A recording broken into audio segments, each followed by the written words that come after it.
নাহমাদুহু ওয়া নুসাল্লি আলা রাসূলিহিল কারীম আম্মা বা'দ। প্রিয় মুসলিম ভাই ও বোনেরা, যেহেতু ঈদের দিন আগামীকাল, তো আমাদের বর্জনীয় কিছু বিষয় আছে। আল্লাহ পাক নারাজ হন এমন কিছু আমরা করব না। এর মধ্যে আমাদের দেখা যায় সারা রমজান মাস রোজা রাখে, তারপরে এখন গান বাজনায় লিপ্ত হয়ে যায়, ডিজে করে, তারপরে বড় বড় ডেক সেট নিয়ে মানুষকে কষ্ট দেয়, বিরক্ত করে। এমনগুলো কাজ আমরা করব না, কেউ করব না, নিজের সন্তানকেও করতে দিব না। সামাজিকভাবে এটা সকলে সিদ্ধান্ত নিই যে আমরা এই সমস্ত কাজ বয়কট করব, কেউ করতে চাইলে আমরা বাধা দিব।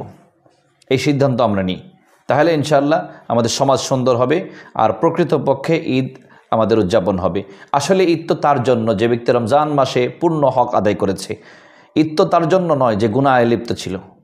তো এই জন্য আমরা যারা পূর্ণ হক আদায় করার চেষ্টা করেছি, আমরা ঈদের সময়টাও সুন্দরভাবে আদায় করব।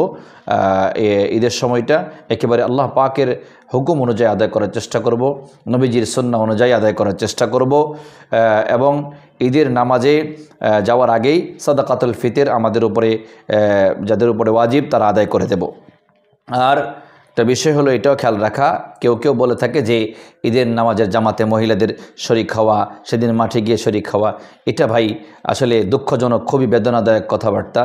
যেখানে আমাদের সমাজের মধ্যে ভয়ঙ্কর ফিতনা চলে, রাস্তাঘাটে যেখানে আমাদের মা বোনেরা নিরাপদ নয়, যেখানে বাসে নিরাপদ নয়, ট্রেনে নিরাপদ নয়, ঘরে পর্যন্ত নিরাপদ নয়, সেখানে তারা ঈদের জামাতে শরীক হবে। এই সমস্ত বুদ্ধি আপনারা কোথায় পান? কেন দেন এই সমস্ত বুদ্ধি? আমাদের মা বোনদেরকে শ্রদ্ধা করেন, তাদেরকে ভালোবাসেন, তাদেরকে পর্দার সাথে যতটুকু সম্ভব সেইভাবে কোথাও বের হওয়ার প্রয়োজন পড়লে সেই সেফ করে তারপরে বের হওয়ার ব্যবস্থা করা। কিন্তু ঈদের জামাতে শরীক হওয়ার ব্যাপারে সম্পূর্ণ নিরুৎসাহিত করা, এটা আমাদের দায়িত্ব।